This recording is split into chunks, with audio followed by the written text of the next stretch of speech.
What is up, you guys? The King1337 coming at you with a Console Wars Holiday Edition. What should you buy for this holiday season if you're getting a gift for someone or you're asking for a gift?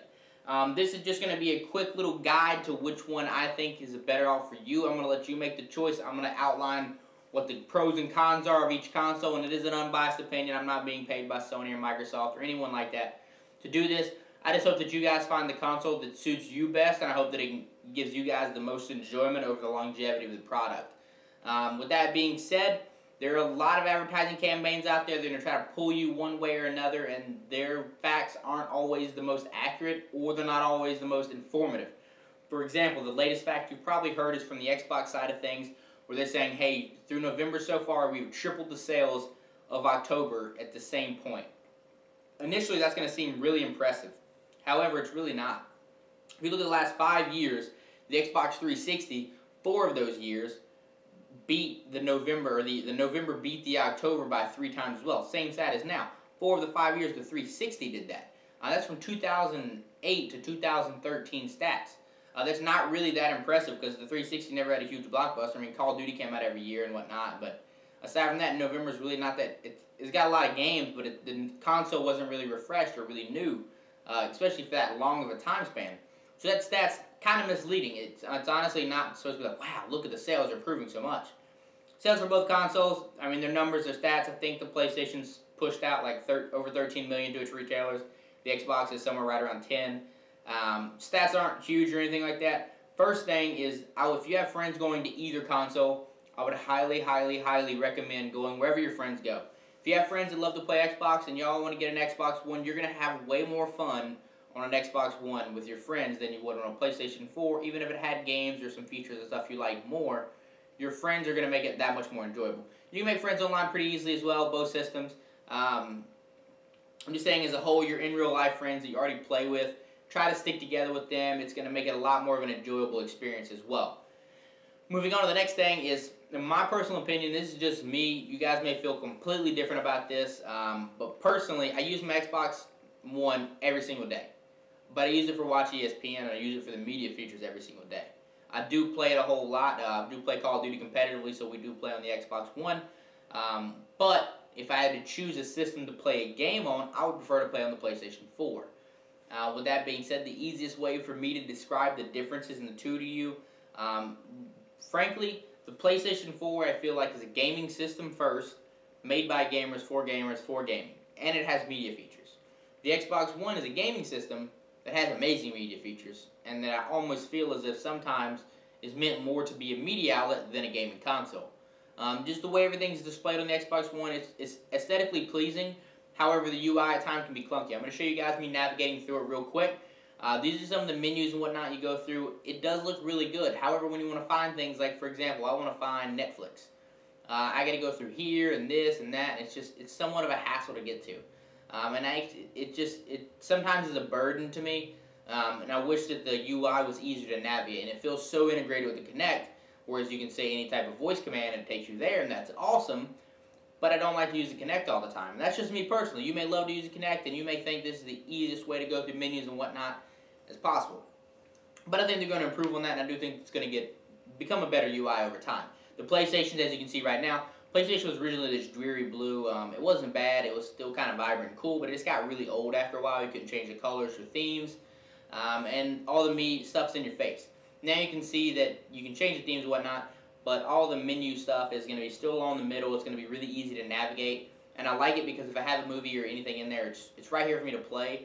And then if I've downloaded stuff, it's right there. I don't have to go into a subfolder or anything like that. But like I said, I'm a hardcore gamer, so at the end of the day, I'm going to be gaming predominantly, so I'm not going to be using third-party apps and stuff. So for the PlayStation, I just scroll left and right, and I find my games, and boom, I'm in it.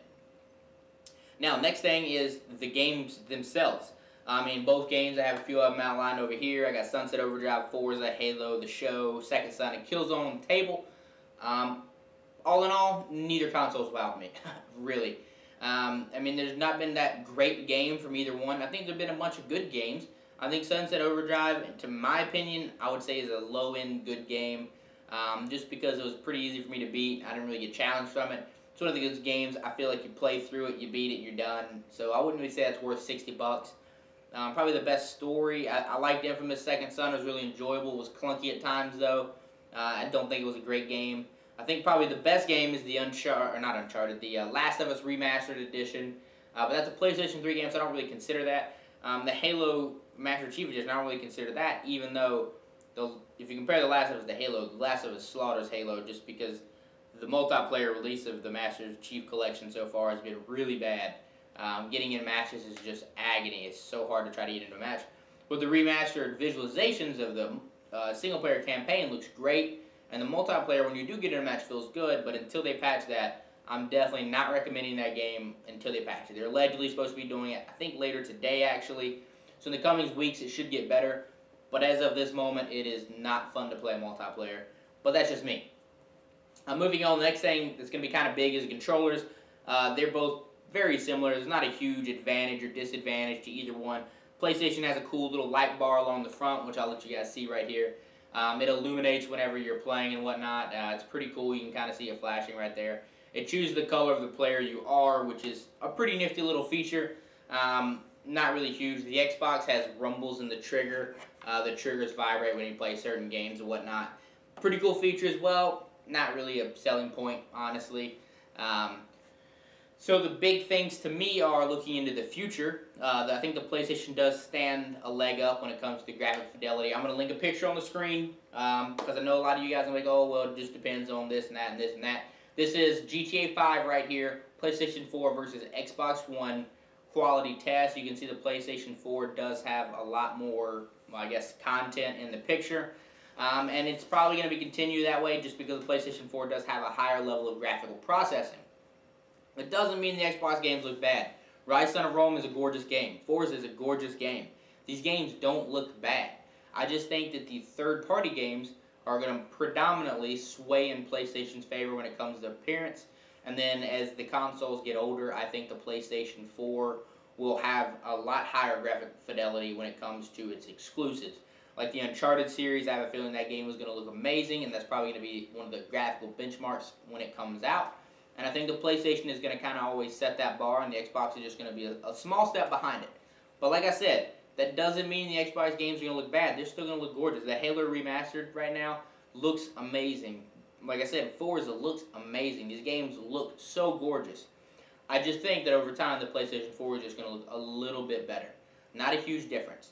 But right now, aside from that, the only other thing that I really want to mention to you guys, to let you guys formulate your opinion, is the party systems. If you're going to be playing with your friends a whole lot and you're going to be playing on console and you're not going to be using another chat service like a PC or something like that, if you guys haven't decided on a console, I'm going to highly recommend the PlayStation 4. The PlayStation 4's party system is not perfect. It is limiting in the number of people you can have in chat, and there are a bunch of things that I do not like about it. But it works. It doesn't degrade your audio quality. The PlayStation 4 allows you to use a USB to plug in your headphones, or you can actually use the 3.5mm headphone jack on the bottom of the controller. That's another really cool feature of the PlayStation 4. When it comes to chatting and when it comes to playing and chatting simultaneously, I think the PlayStation 4 does it a little better right now. The reason I think that, because the Xbox One makes you use this chat adapter, which goes on the bottom of the controller down here. I'll link a picture of that on the screen right now. As you can see, the chat adapter, it comes $25. But the bad thing is, whenever you use this chat adapter, no matter the quality of your surround sound system or your headset, it degrades it down to stereo sound. Now, if you're big into gaming and big into sound, that is a huge difference. I play competitively, so whenever we play, we have to use the PC to chat because we cannot use the in-game chat or the party chat because it is brutal.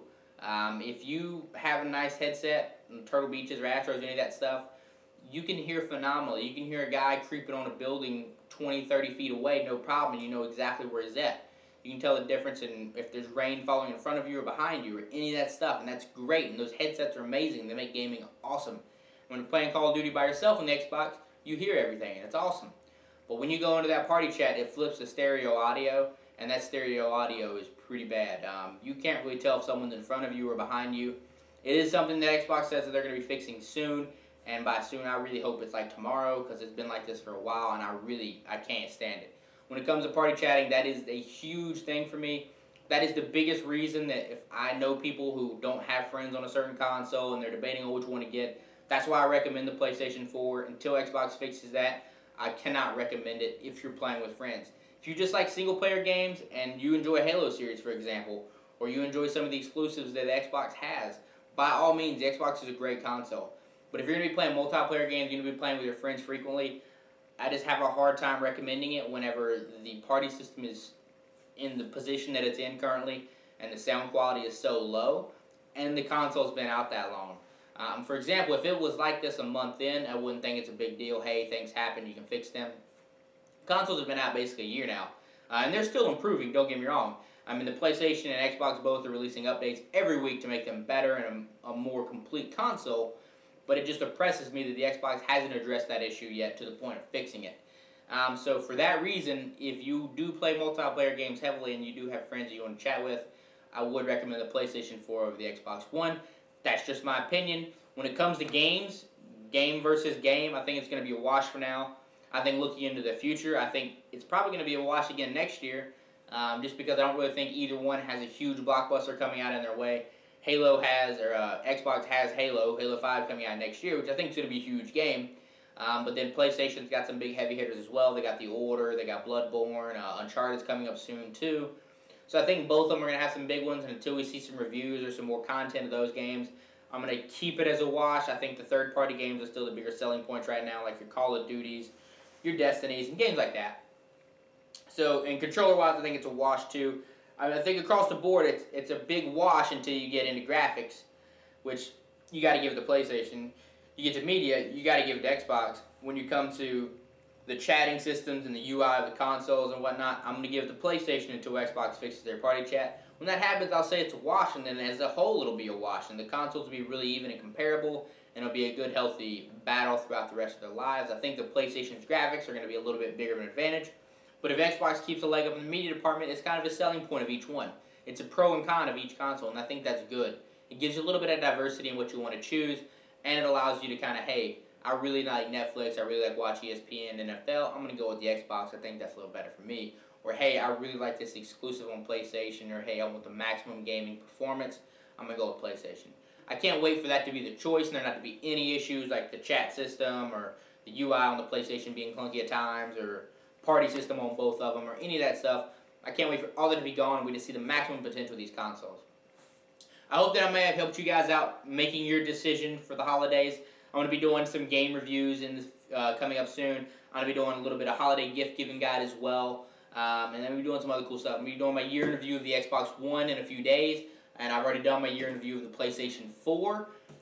So with those coming up, that's going to be pretty cool. If that's some sort of content that interests you, feel free to subscribe. And if you enjoyed this video and or found it useful, as always, spank that like button.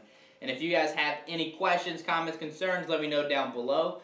And if you guys just hate my opinion and think that I'm dumb and want to point something out to me that I missed or any of that stuff, let me know in the comments. I'm usually there to chat with you guys. Don't hesitate to comment. I'll do the best I can to reply as soon as I can.